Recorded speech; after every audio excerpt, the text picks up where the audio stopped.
Donald Trump ఆవేశంతో ఊగిపోతున్నారు. తనపై తప్పుడు ప్రచారాలతో కుట్రలు చేస్తున్నారని ఫైర్ అవుతున్నారు. అసలు సంబంధమే లేని విషయంలో తన ప్రస్తావన ఎందుకు తీసుకువస్తున్నారని రగిలిపోతున్నారు. అంతేకాదు తనపై తప్పుడు కథనాన్ని ప్రచురించారంటూ వాల్ స్ట్రీట్ జర్నల్పై ఏకంగా 86,000 కోట్లకు దావా వేశారు. మూల్యం చెల్లించక తప్పదని వార్నింగ్ ఇచ్చారు ట్రంప్.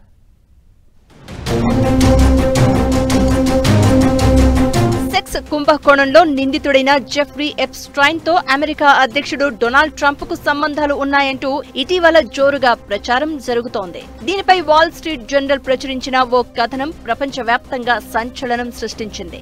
అంతేకాదు అమెరికా అధ్యక్షుడు ట్రంప్ ఆగ్రహానికి గురయ్యేలా చేసింది. ఇందులో జెఫ్రీ ఎప్స్టైన్ పుట్టినరోజు సందర్భంగా ఓ శృంగారాత్మక గిఫ్ట్ ను ట్రంప్ ఇచ్చారని కథనం ప్రచురించారు.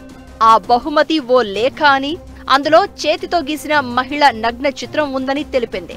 దానిపై ట్రంప్ సంతకంతో పాటు హ్యాపీ బర్త్డే, నీ ప్రతిరోజు ఓ అందమైన రహస్యంగా మారాలని ఆకాంక్షిస్తున్నాను అంటూ రాశారని వాల్ స్ట్రీట్ పేర్కొంది. వాల్ స్ట్రీట్ కథనంపై డొనాల్డ్ ట్రంప్ ఆగ్రహం వ్యక్తం చేశారు.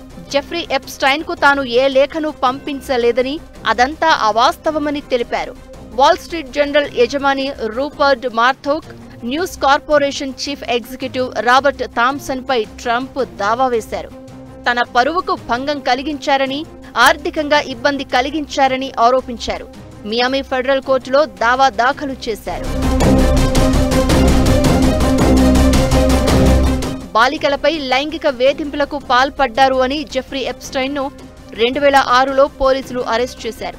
కొద్ది రోజులకు జైలు నుంచి విడుదలైన తర్వాత సెక్స్ ట్రాఫికింగ్ కేసులో మళ్లీ అరెస్ట్ అయ్యాడు. అయితే ఎప్స్టైన్ తో కలిసి ట్రంప్ 1990, 2000 సంవత్సరంలో కొన్ని సామాజిక కార్యక్రమాల్లో పాల్గొన్నారు.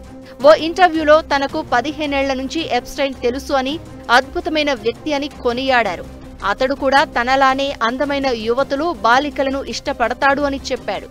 కానీ ఎప్స్టైన్ లైంగిక వేధింపులకు పాల్పడ్డాడనే విషయం తనకు తెలియకముందే ఆయనతో సంబంధాలు తెంచుకున్నాను అని ట్రంప్ గతంలోనే క్లారిటీ ఇచ్చారు.